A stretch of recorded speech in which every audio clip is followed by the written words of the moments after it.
Coucou les merveilles, c'est Chloé. Je vous présente aujourd'hui le magnifique Phalaenaria de Gabriel Leroy. Alors, c'est original parce qu'on ne voit pas son nom, que ce soit sur la couverture ou même au dos du coffret, il n'a pas écrit son nom. Je ne sais pas si c'est voulu, mais c'est vrai que moi j'y vois un côté très poète, hein, en connaissant Gabriel et son travail, et le fait que c'est comme si il s'effaçait derrière son œuvre, et c'est pas Gabriel qui parle, c'est comment il l'appelle?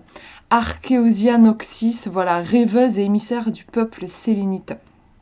C'est vraiment un oracle exceptionnel, je trouve. Enfin, moi, dès que je l'ai vu sur les réseaux sociaux, je suis tombée vraiment amoureuse. Je crois que j'ai jamais attendu un jeu comme je l'ai attendu celui-ci. Quand j'ai vu la première review sur la chaîne de Laurence, et Laurence, je me souviens plus de sa chaîne, elle a mis des chiffres derrière son nom. Je vous le retrouverai, je vous le mettrai dans la description pour que vous voyez de quelle Laurence je parle. Et franchement, j'ai été émue aux larmes. En vrai, ça m'a mis les larmes aux yeux. Ce jeu, il a quelque chose de très... au niveau de l'émotion, de la sensibilité, il bouge beaucoup, je trouve. Donc, je vous lis. Hop, je vous montre le dos et on le lit ensemble. Je me nomme Archéosia Noxis, rêveuse et émissaire du peuple sélénite. Ceci est mon offrande aux gens de l'autre monde. Puissent ces souvenirs gravés dans la matière par la magie d'un clair de lune leur esquisser cet univers qui est le mien, que les sensibilités de mes semblables les inspirent et les éclairent, que les clartés pour eux soient vives et les pénombres passagères. À travers cet oracle, je brise l'ignorance qui me sépare d'eux et me ferai leur hôte le temps d'un rêve. Donc c'est un jeu où il y a vraiment l'énergie lunaire qui est très présente. On le voit déjà au niveau du coffret, il y a des tons comme ça qui évoquent vraiment le côté argenté de la lune. Vous avez aussi des dorures, donc là vous le voyez sur le coffret, mais c'est aussi présent sur les cartes, c'est absolument sublime. Le coffret est très imposant. Je vous ai pris l'absolu aussi qui a aussi été créé par Gabriel Leroy avec Ange de Gaïa, et vous voyez que le Phalaenaria est beaucoup plus imposant. Il est plus épais et plus grand. Donc c'est vraiment un gros coffret. Alors, avec ce coffret, vous avez, je vais vous montrer, vous avez un tapis de tirage, un magnifique tapis de tirage. Hop. Donc, voilà à peu près à quoi il ressemble. Il est vraiment grand. Les dimensions sont précisées sur le site de Gabriel, mais je vous les mettrai dans la description. Donc voilà, c'est un tapis en velours noir avec des papillons, des lunes. J'essaie de vous le montrer en entier. Voilà, il est superbe, vraiment superbe. Et c'est génial, je trouve, d'avoir le tapis qui est vraiment associé à la personnalité du jeu, qui est vraiment offert avec le jeu. Enfin, c'est compris avec le jeu. Donc, je trouve ça vraiment génial. Ça participe encore plus à nourrir l'univers du jeu, je trouve. Alors, vous avez avec ça une note, la note du passeur. Alors, on va la lire ensemble. Je fais une petite mise au point. Tout commença par un coffret trouvé, enseveli quelque part entre le crépuscule et les rives d'une nuit blanche. Était-il sanglé dans les racines d'un arbre tortueux ou déposé dans un berceau de sable gris? Je ne m'en souviens plus. Sur son couvercle sculpté, j'ai deviné les écritures. Archéosia Noxis.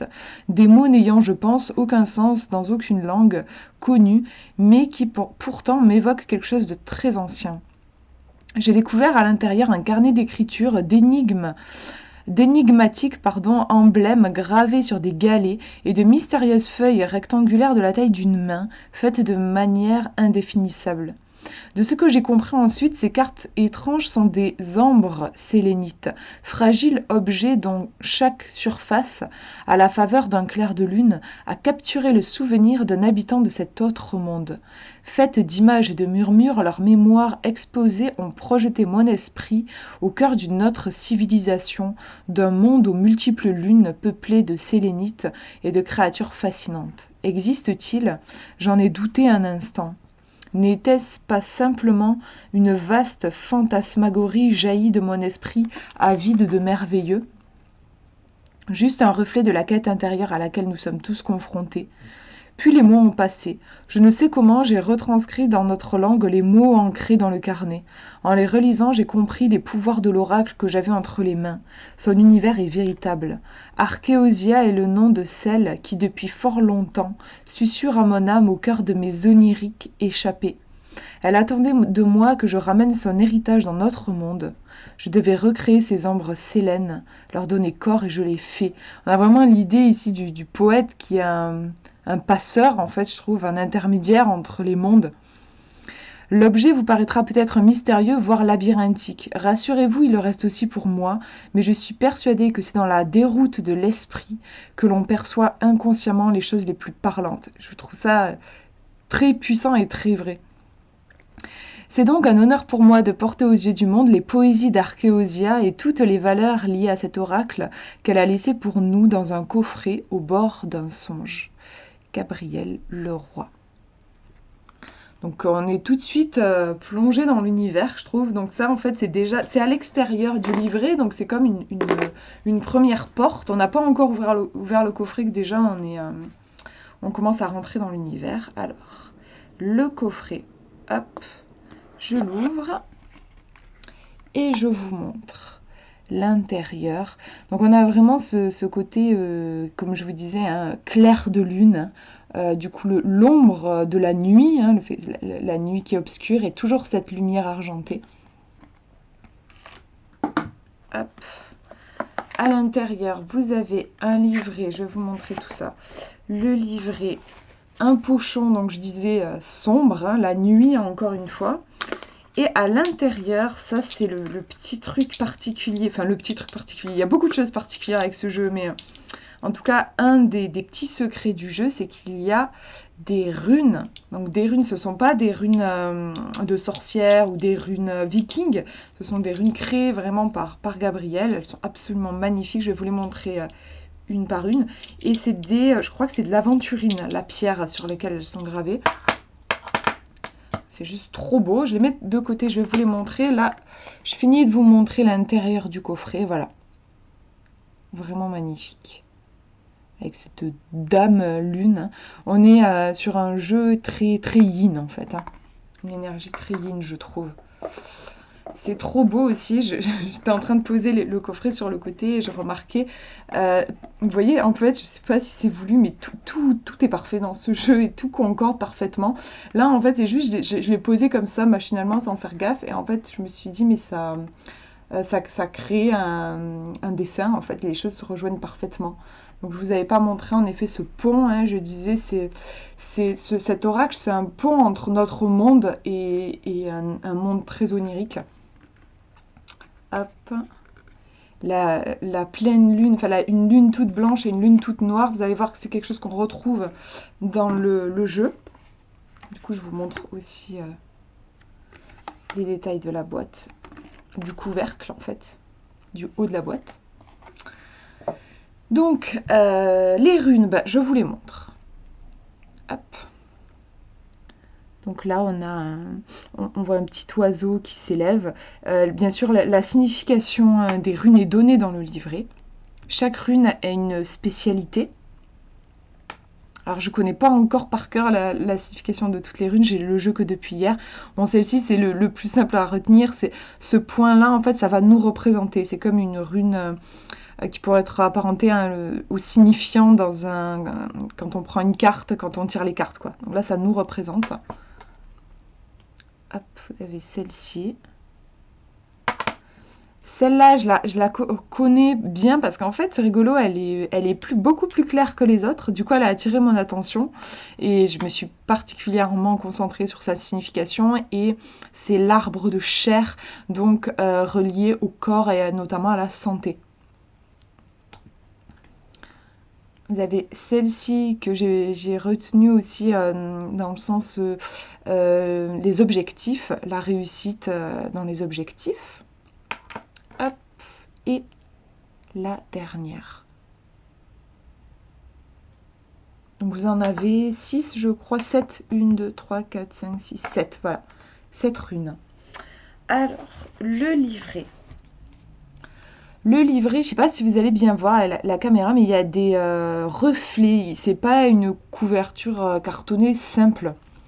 Bon, il n'y a pas beaucoup de soleil, on ne voit pas très bien, mais vous voyez que ça fait des reflets, toujours ces reflets argentés, hein, comme si le livre était magique et c'est la lune qui projette ses rayons dessus, même en plein jour, quoi. C'est vraiment énorme d'avoir réussi à créer cet effet, je trouve. Donc le livre, il est très épais, il fait... Alors, il n'y a pas de numérotation au niveau des pages, tiens. Donc je ne sais pas combien de pages il fait, mais en tout cas voilà, il est assez épais, il y a beaucoup d'informations, vous allez voir. Donc, hop, le livre, magnifique, hein, avec un papier glacé, et enfin voilà, coloré, il est travaillé, hein, l'univers est vraiment toujours très travaillé.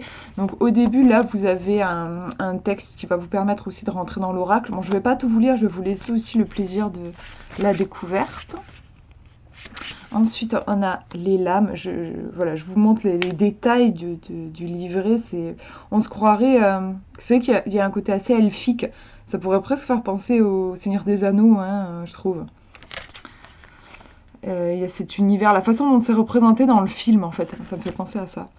Alors, donc là, il nous détaille un petit peu l'oracle. Il nous explique que pour chaque carte, vous avez un titre. Par exemple, ici... l'embaumeuse de silence. Donc ce sont des titres qui sont très oniriques, qui évoquent beaucoup de choses. Rien que le titre, moi je trouve, il y a matière beaucoup ça donne déjà beaucoup d'informations. Ça raconte des histoires. Rien que le titre, là, il raconte une histoire. Et ensuite, vous avez 3 mots-clés. Pour chaque carte, vous avez 3 mots-clés. Donc là, par exemple, on nous dit consolation, guérison, interruption. Donc il explique qu'il voulait garder un équilibre dans ses cartes. Et donc, pour à peu près toutes les cartes, à part quelques-unes, mais je ne sais plus combien il y en a, mais pas beaucoup, il en parle à un moment. Vous avez, en fait, à chaque fois, vous avez 2 mots positifs et un mot négatif. Pour qu'il reste un équilibre et que voilà, la carte peut être lumineuse, mais elle peut aussi avoir son côté négatif. Il y a quelques cartes qui ne sont que positives. On les reconnaît parce qu'il y a un petit signe infini au-dessus, mais je vous montrerai ça. Je ne sais plus où il en parle. Voilà, il en parle ici. Ce signe-là, donc il y a 1, 2, 3, 4 cartes qui n'ont pas de connotation négative. Voilà. Ensuite, qu'est-ce qu'il nous dit? Les faisceaux. Donc à chaque fois dans les jeux de Gabriel Leroy, il y a vraiment une recherche que j'ai pas vue dans d'autres oracles, quoi. C'est impressionnant les trucs qu'il arrive à créer, je trouve. Donc là, par exemple, sur les cartes, vous avez un système de faisceaux. Vous allez voir que les cartes, elles ont des lignes comme ça lumineuses. En fait, ce que vous pouvez faire, c'est que vous allez utiliser justement les runes. Elles peuvent être utilisées comme ça. C'est-à-dire que là, vous allez prendre la rune pour vous représenter. Hop, vous allez la poser. Ensuite, vous allez choisir une rune qui va montrer où vous voulez aller. Par exemple, là, j'ai envie de réaliser un objectif, puisque c'est une rune qui représente les objectifs. Hop, je la place ici. Je vais tirer ensuite 2 cartes. Je les retourne. Et je regarde, est-ce que les chemins, comme ça, ils arrivent à se suivre ou est-ce qu'à un moment donné, il y a une coupure? Donc, il nous montre bien, ici, le chemin, hop, hop, il continue. Hein. Ben, ici, non, il y a un chemin, hop, on aimerait bien que ça continue comme ça, par exemple, ou comme ça, mais non, il n'y a pas. Donc là, en fait, ça nous indique que pour passer de là où on est à notre objectif, il va falloir dépasser un obstacle. Cette carte-là, ça nous indique qu'il va falloir la lire dans son sens, entre guillemets, négatif. Donc là, vous allez vous concentrer dans les 3 mots qui sont proposés. Par exemple, vous allez vous concentrer sur le mot négatif. Vous avez aussi sur les cartes, mais je vais vous montrer plus en détail après, mais vous avez en fait les mots-clés qui sont posés comme ça. Et vous remarquez qu'il y a des mots en rouge qui vont représenter ce qui est négatif. Et bien là, par exemple, si vous avez une carte, vous voyez qu'elle doit être lue en obstacle, et bien vous allez plutôt prêter attention aux mots en rouge, donc aux mots voilà, qui vont vous faire travailler sur vous. Et sinon, ici, bah, ça va vous montrer tout simplement voilà, vos atouts et les qualités que vous allez devoir peut-être mettre en œuvre pour atteindre votre objectif. Donc déjà, c'est vraiment très intéressant et on peut faire plein de choses avec ça en fait. Moi, je l'ai que depuis hier le jeu, donc j'ai pas encore énormément exploré, mais je trouve que c'est extraordinaire ce qu'il propose. Vous avez aussi un système de lunes.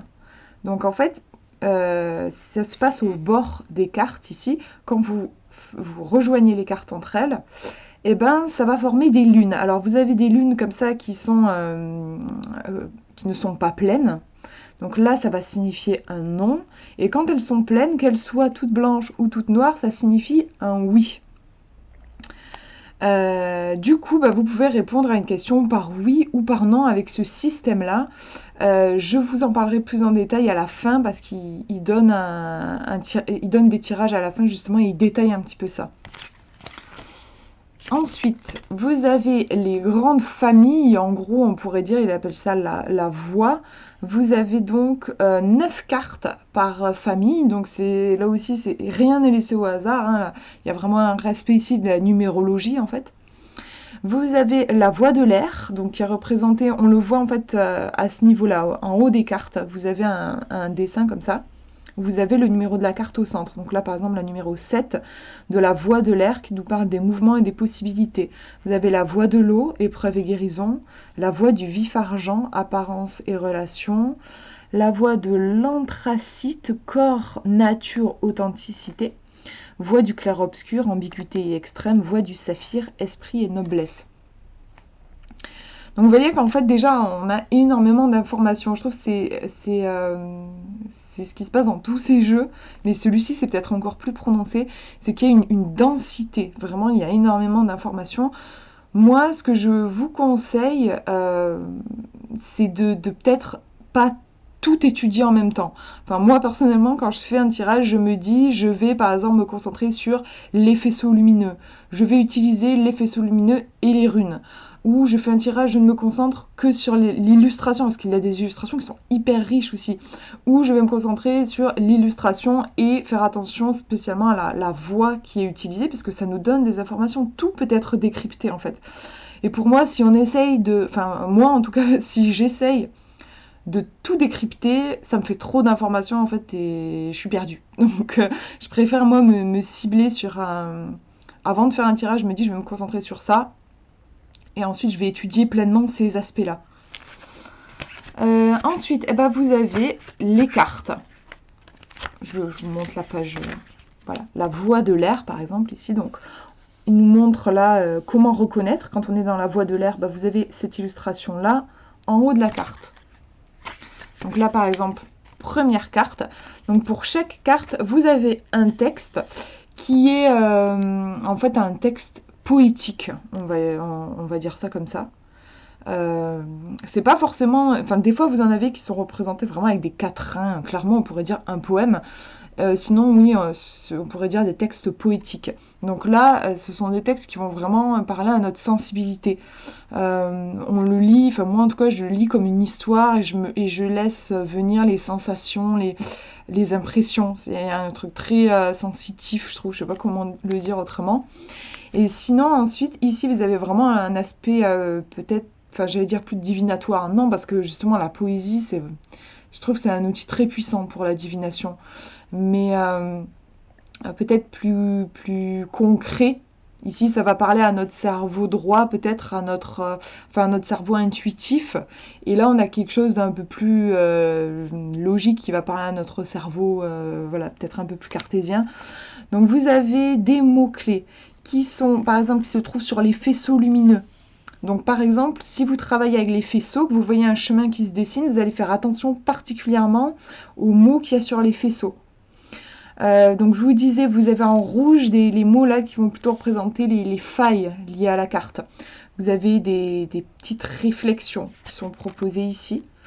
Vous avez toujours une question associée à la carte. Ici par exemple, est-ce important? Et œuvre en douceur. Ça j'apprécie beaucoup. Il y a toujours un conseil lié à la carte. Si on veut faire de la guidance, c'est possible. La question, je trouve ça aussi très intéressant, et si on a envie de pousser, on peut aussi du coup se baser sur la question est-ce important? Par exemple, oui, j'ai posé une question et je n'arrive pas à savoir est-ce important, je sais pas, je peux creuser en fait, continuer un tirage en essayant de répondre à cette question, pourquoi pas en interrogeant les lunes.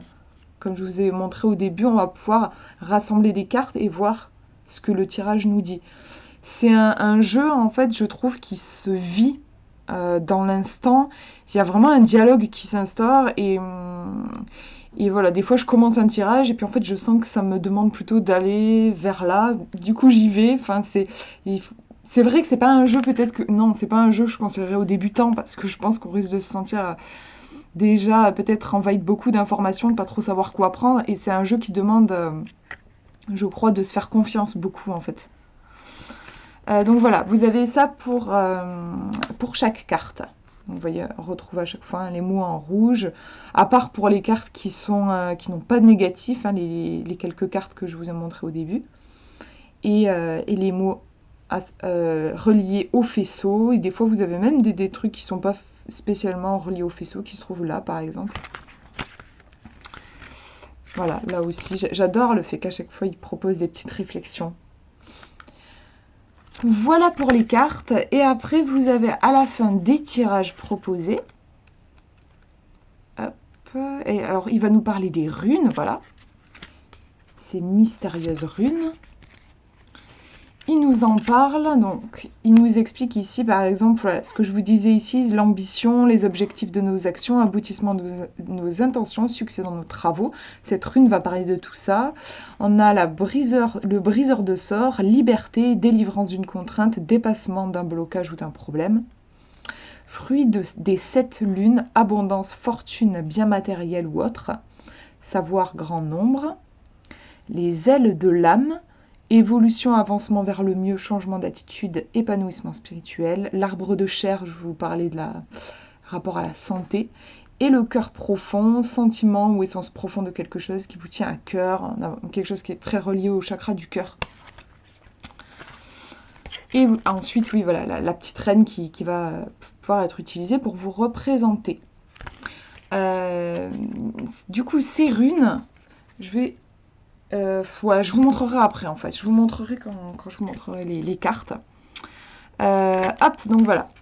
C'est ce que je vous expliquais, c'est qu'on peut utiliser ici la rune par exemple là, qui va vous représenter. Vous avez envie de savoir comment retrouver une bonne santé par exemple. Là, vous allez prendre la rune qui représente cette santé. Vous tirez 3 cartes et en fait ça va vous dessiner un chemin.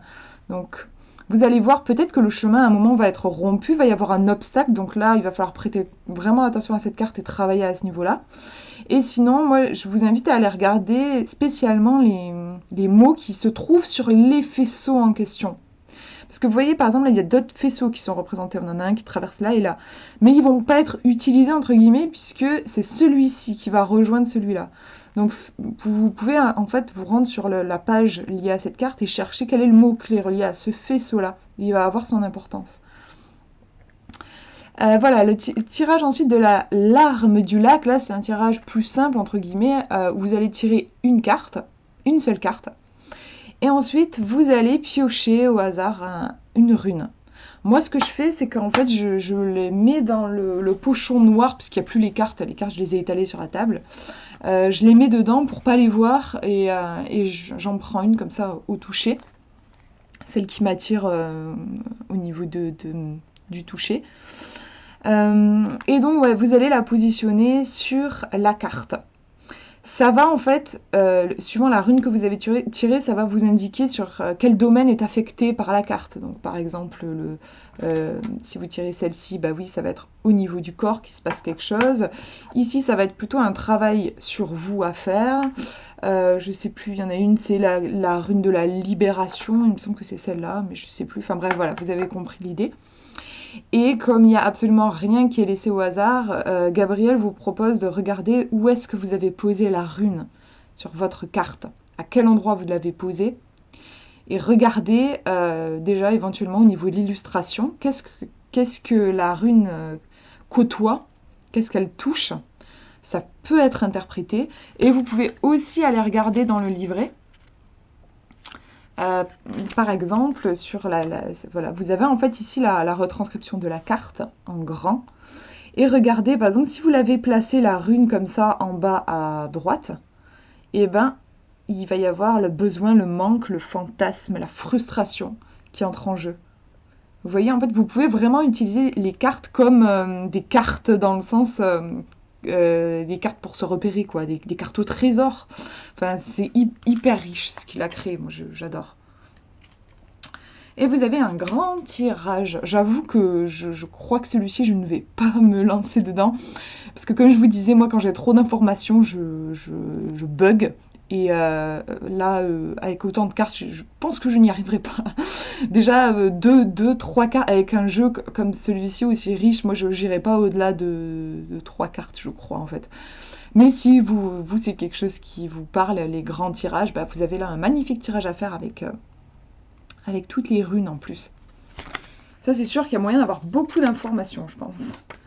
Et oui, le tirage de la question, donc c'est ce que je vous disais, si vous voulez avoir une réponse à une question, par un oui ou par un non. Donc là, en fait, il vous propose de prendre la carte qui va représenter votre question. Donc c'est comme un signifiant, en fait. Ça peut être une carte, par exemple, que vous avez tirée, qui vous a posé une question que vous voulez explorer aussi. Par exemple, vous avez tiré celle-ci, et on vous dit « Vais-je trouver ma demeure ?» C'est vrai qu'en ce moment, vous vous sentez un peu perdu, vous avez l'impression de vous sentir nulle part chez vous, vous vous sentez en insécurité. Est-ce que je vais finir par trouver, quoi? J'aimerais, voilà, est-ce que je vais finir par trouver, par exemple, je sais pas, moi, je suis en train en ce moment de chercher dans un certain domaine et j'aimerais savoir est-ce que c'est bien que je continue dans ce domaine ou non. J'aimerais savoir si je vais trouver enfin une stabilité, voilà. Est-ce que je vais trouver une stabilité dans ce domaine particulier?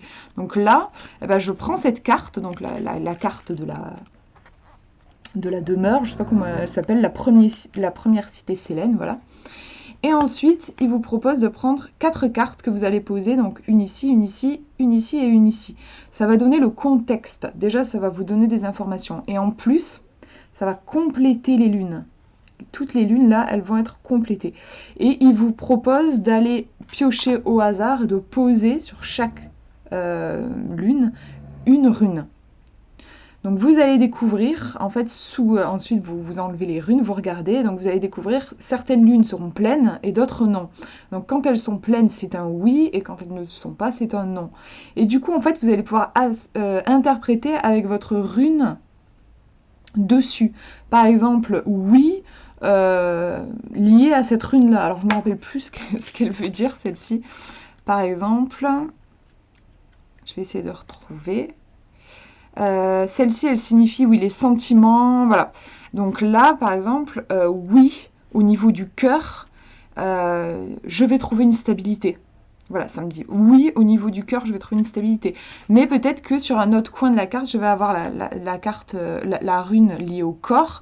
Et là, ça va me dire non. Donc, au niveau peut-être plus matériel, ben non, je vais pas encore trouver une stabilité. Peut-être que mon logement actuel, je vais pas encore m'y sentir tout à fait à l'aise et c'est voilà, c'est bloqué entre guillemets à ce niveau-là. Mais au niveau du cœur, ouais, il y a quelque chose qui se passe. Je vais pouvoir me sentir peut-être plus à l'aise au quotidien. Voilà, et en fait, vous pouvez interpréter toutes les runes. Chaque rune va vous parler de son domaine à elle et ça va en fait vous donner comme plein de petites facettes liées à votre question. Et pour avoir une réponse vraiment finale, moi j'aime bien regarder quelle est la majorité. Est-ce que j'ai une majorité de oui? Est-ce que j'ai une majorité de non? Et du coup, ça me permet de faire un bilan. Voilà pour le livret. Et du coup, je vous montre les cartes tellement belles, vraiment. Elles sont superbes. Hop. Donc, les voilà. Alors, je vais essayer de vous faire... on va regarder, parce que j'ai pas fait gaffe par rapport à l'absolu, par exemple. On a... Elles sont à peu près de la même taille. En fait, j'ai l'impression que celles-ci, elles sont un petit peu plus fines. Oh non, en fait. C'est marrant, elles me paraissaient plus... Oui, plus minces, mais non. Elles sont juste un tout petit peu plus grandes. Alors, pas de beaucoup. Vous voyez, elles dépassent tout petit peu plus. Hop, alors je repose. L'absolu. Voilà. Donc, il y a des tranches qui sont qui évoquent aussi la lune, hein, un peu bleutée, argentée, magnifique. Voilà le dos, superbe. On est en plein dans un truc très onirique et dans le royaume de la lune, je trouve. Alors, je vous montre les cartes, trop belles. Donc on a des dorures sur les cartes.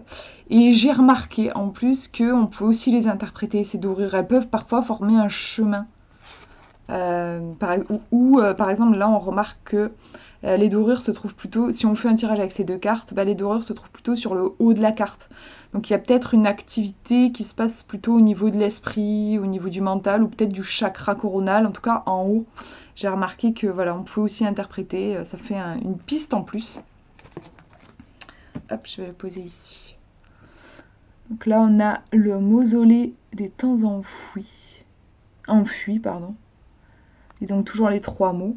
Je suis en train de voir que ça fait une demi-heure que je fais cette vidéo. Je j'aurais jamais fait une vidéo aussi longue, mais c'est vrai que le jeu est tellement riche que voilà, j'ai pas, enfin oui, je sais pas, j'ai ressenti le besoin de vous donner plein de détails. L'archiviste. Donc là, moi, ça me fait beaucoup penser tout ce qui est akashique, hein, les bibliothèques akashiques. Le ou jury sélénite, donc qui nous parle de jugement, d'accusation, de pardon. Donc, vous voyez les fameuses lignes, les chemins qu'on retrouve sur les cartes. Elles sont incroyables, incroyables. Ces cartes, vraiment, c'est... Ah, il n'y a que celle-ci, je crois, qui n'a pas de dorure. Ici, les bergers guidant les aubes. Pour chaque carte, on pourrait vraiment inventer une histoire, en fait. Hein. C'est un jeu qui est génial pour l'imaginaire, pour faire travailler son imaginaire, pour s'évader. Je trouve qu'il peut pas faire peur, en fait, je trouve. Il est tellement enveloppé de douceur que même s'il y a des cartes qui sont difficiles, il y a clairement des cartes qui sont difficiles, je trouve qu'il ne fait pas peur.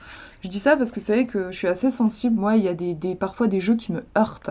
C'est souvent d'ailleurs des jeux qui sont créés pour la divination, où c'est difficile pour moi de recevoir certaines cartes, et là, c'est pas le cas avec ce jeu.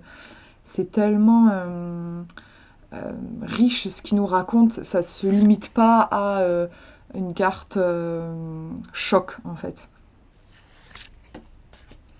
La conspiration des loups.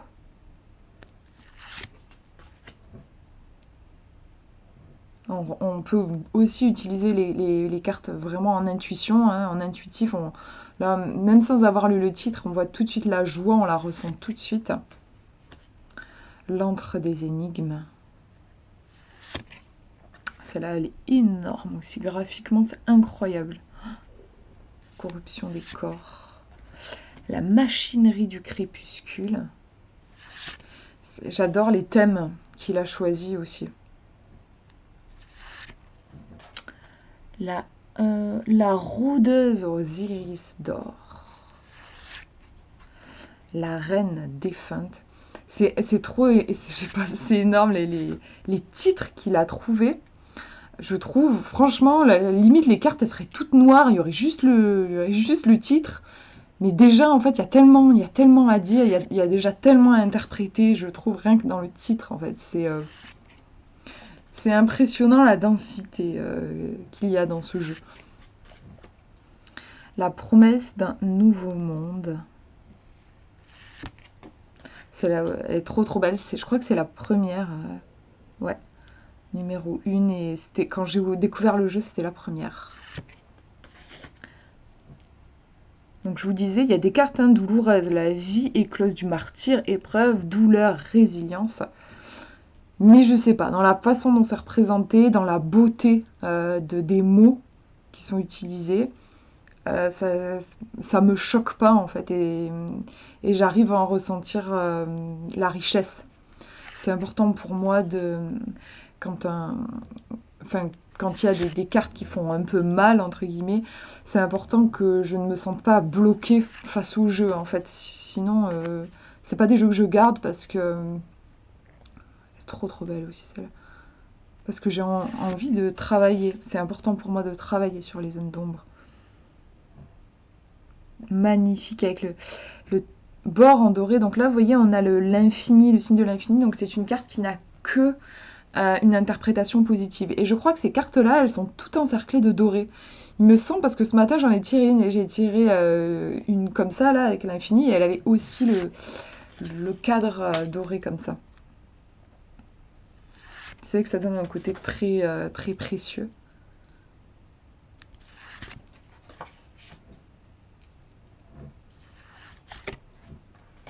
Le cristal sanglant, donc là on est en effet dans la blessure.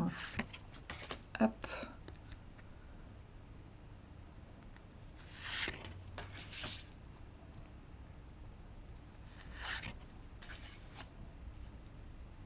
Je crois que c'est le plus beau jeu que j'ai, hein, vraiment.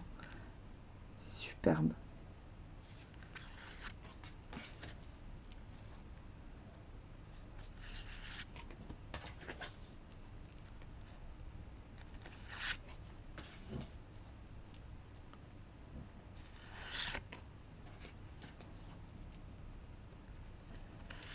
Et si vous aimez la poésie, du coup, quand j'ai vu que ce jeu allait sortir, j'étais à fond. J'avais trop envie de l'avoir, j'avais du mal à attendre et du coup je suis allée explorer un peu le site de Gabriel Leroy que finalement je connaissais pas trop et je suis tombée sur son site de poésie, je savais pas qu'il en avait un et avec mon chéri qui adore la poésie justement, on s'est fait une après-midi pour lire et écouter de la poésie parce qu'il il a même prévu il y a des audios en fait où on peut l'entendre lire les poèmes et c'est vraiment un moment hors du temps et du monde. Vous voyez, là on retrouve le cadre et doré, on est bien sur une carte avec l'infini. Et voilà la dernière carte avec 1001 phalènes. Voilà pour cette présentation. Je crois que je n'aurais jamais fait une présentation aussi longue de ma vie, mais je ne voyais pas comment faire autrement. Voilà, je vous remercie d'avoir regardé cette vidéo. J'espère que ça vous aura inspiré. Je vous fais de gros bisous.